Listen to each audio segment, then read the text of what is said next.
Hola y bienvenidos a Tucúa.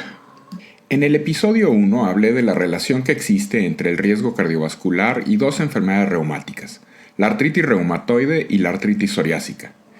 En este episodio voy a centrar mi atención en la asociación que existe entre estas dos enfermedades y la enfermedad metabólica, principalmente diabetes mellitus.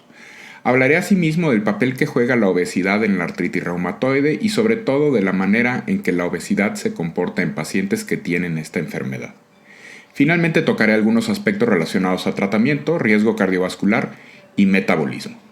La aterosclerosis es un fenómeno inflamatorio, eso lo sabemos desde hace al menos 2 décadas. Los pasos iniciales del daño tisular que conduce a la aterosclerosis son los que favorecen la infiltración de la pared vascular por células inflamatorias, expresándose tras la lesión del tejido moléculas de adhesión que favorecen la migración, mediante quimiosinas, de monocitos y posteriormente linfocitos.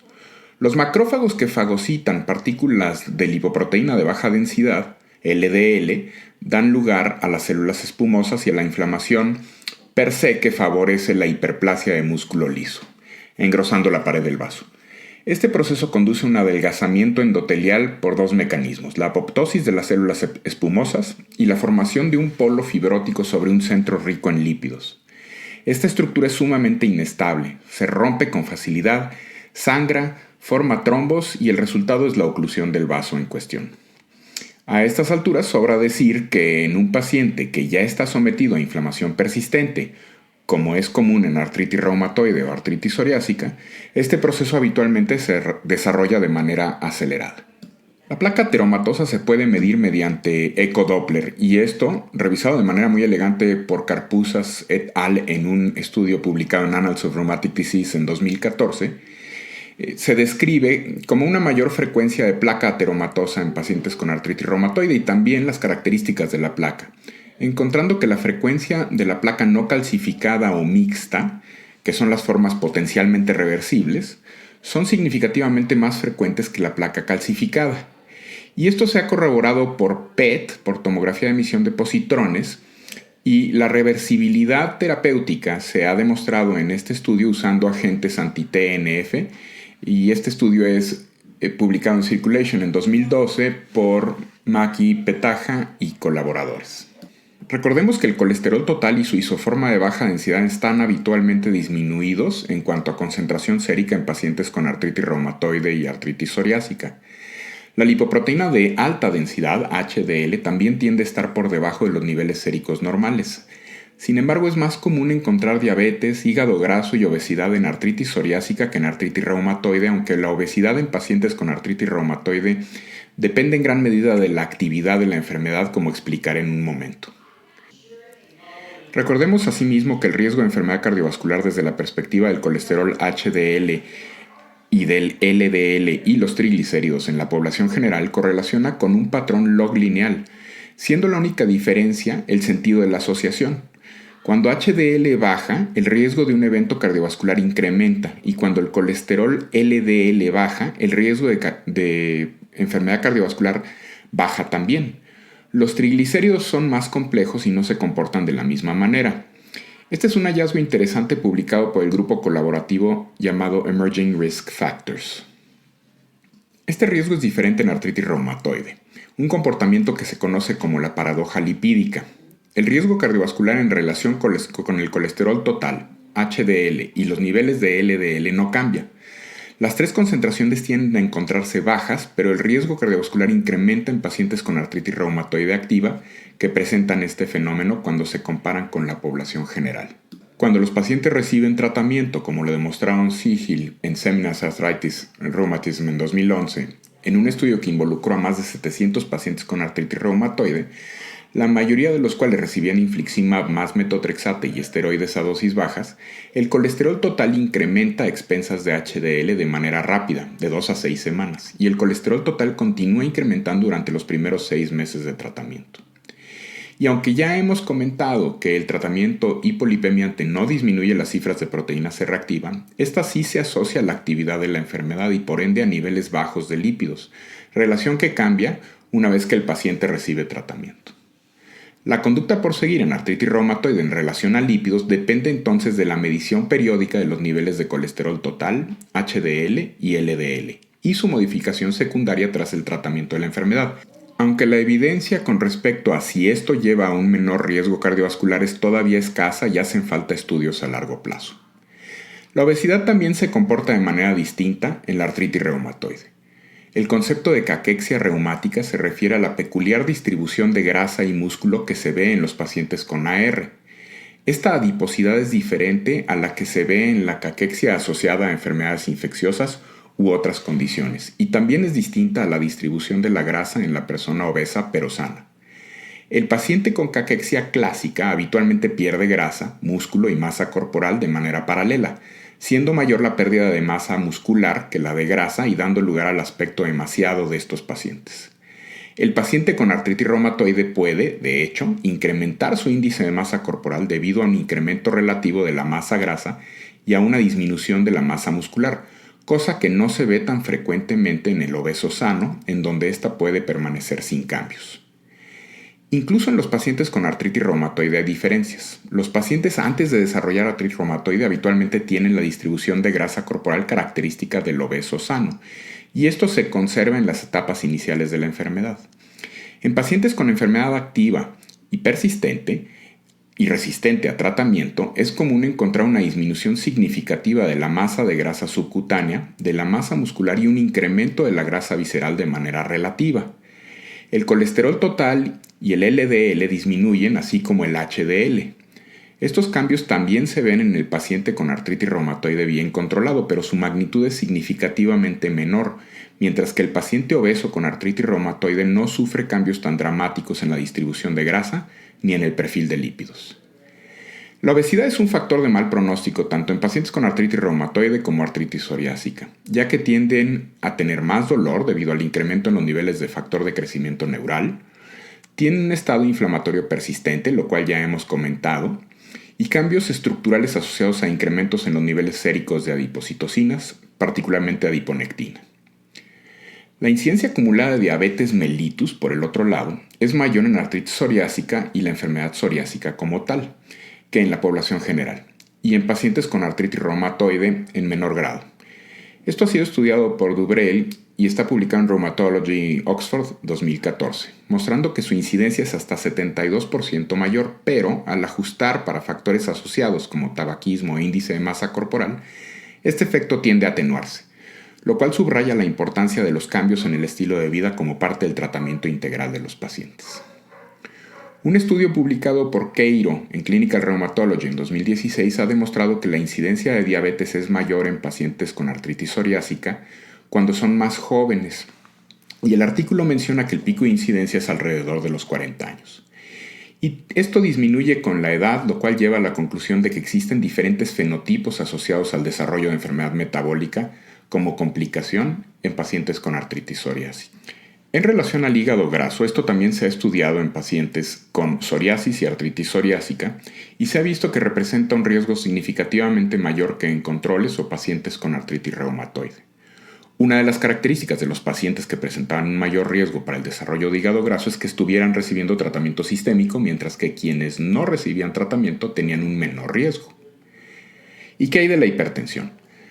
Datos de un biobanco del Reino Unido publicados en RMD Open 2 en 2016 sugieren que los pacientes con artritis reumatoide tienen un riesgo 41% mayor de presentar hipertensión comparados con individuos sin artritis reumatoide, lo cual se atenúa en un 19% tras ajustar para factores de riesgo convencionales.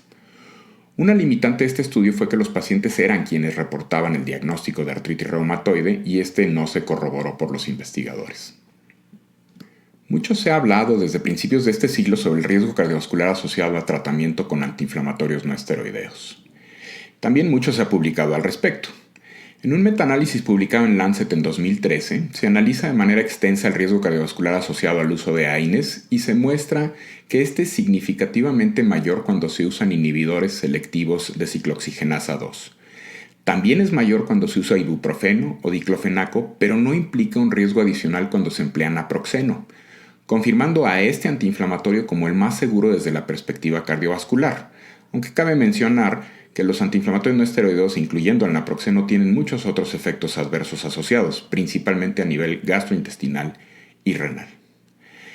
Por el otro lado, hay una revisión sistemática muy interesante publicada por Rubil en Annals de Rheumatic Disease 2015 que analiza el riesgo cardiovascular asociado a tratamiento con metotrexate e inhibidores del factor de necrosis tumoral. El uso de metotrexate se ha asociado con un 60% de reducción en la mortalidad por cualquier causa en pacientes con artritis reumatoide, incluyendo notablemente una disminución en el riesgo cardiovascular.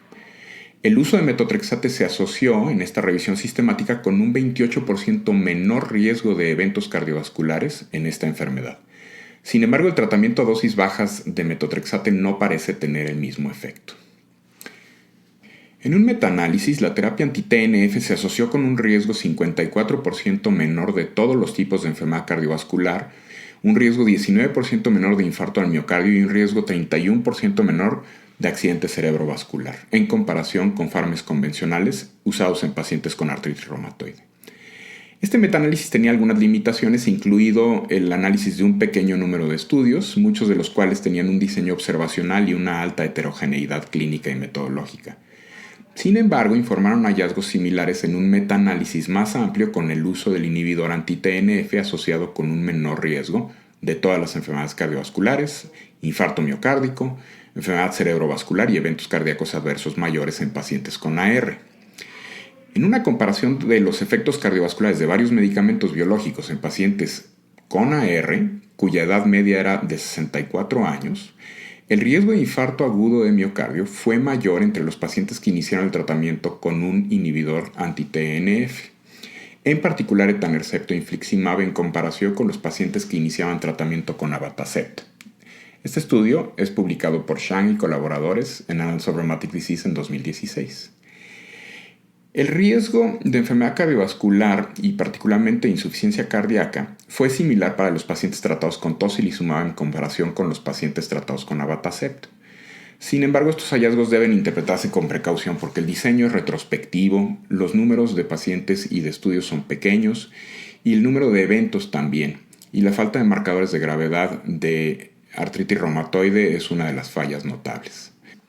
Tales limitaciones podrían haber confundido los resultados para ciertos productos biológicos. Por ejemplo, el uso preferencial de la terapia anti-TNF para pacientes con enfermedad grave podría haber resultado en una actividad general de la enfermedad más alta en este grupo que en los otros grupos. Y los perfiles lipídicos de los pacientes tampoco se informaron en el estudio, lo cual es importante, ya que un perfil de lípidos asociado a un riesgo mayor pudo haber influido en la decisión de recetar tocilizumab y podría haber causado un sesgo de selección. Es decir, los médicos podrían haber sido menos propensos a recetar anti-IL-6 en pacientes con hiperlipidemia existente o en pacientes con un mayor riesgo de enfermedad cardiovascular. Algunas terapias para la artritis reumatoide también pueden tener efectos metabólicos y esto se ha visto principalmente con los inhibidores de IL-6, incluyendo tocilizumab, tofacitinib y baricitinib, en pacientes con artritis reumatoide, en donde se han visto incrementos en colesterol total y LDL en quienes lo usan al principio del tratamiento,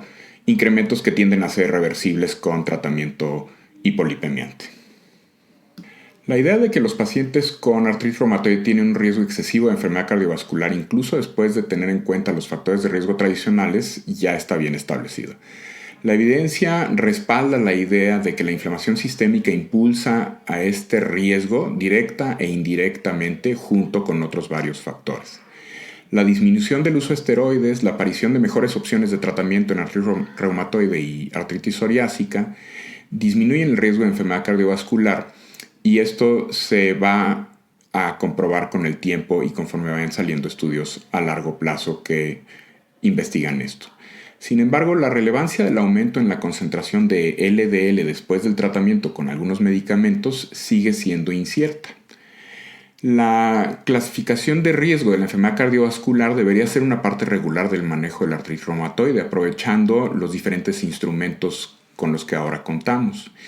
Y los factores de riesgo modificables, incluyendo dislipidemia, hipertensión, obesidad, diabetes, deben manejarse de manera agresiva en los pacientes tanto con artritis reumatoide como con artritis psoriásica.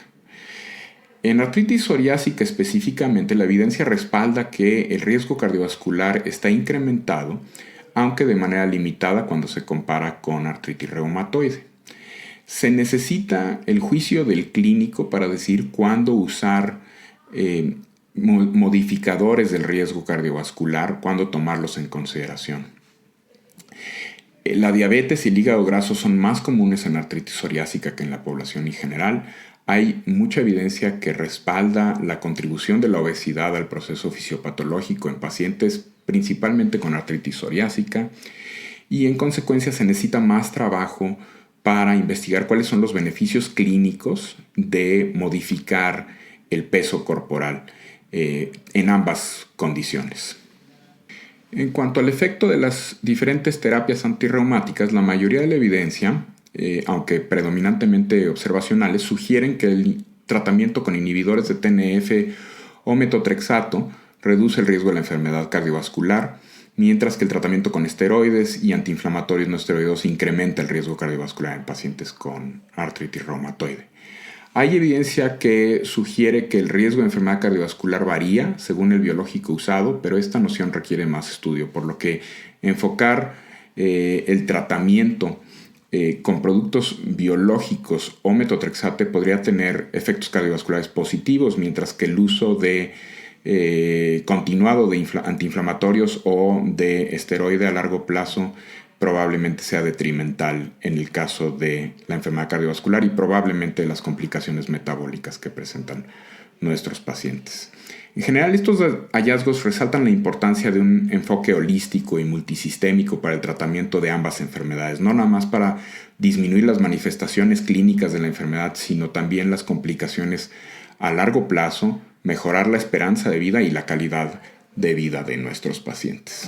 Agradezco mucho que escuchen este podcast y les pido por favor que corran la voz entre sus compañeros para que más gente se suscriba, ya sea a través de la página tucua.podbean.com o a través de la aplicación que gestiona los podcasts en su teléfono móvil.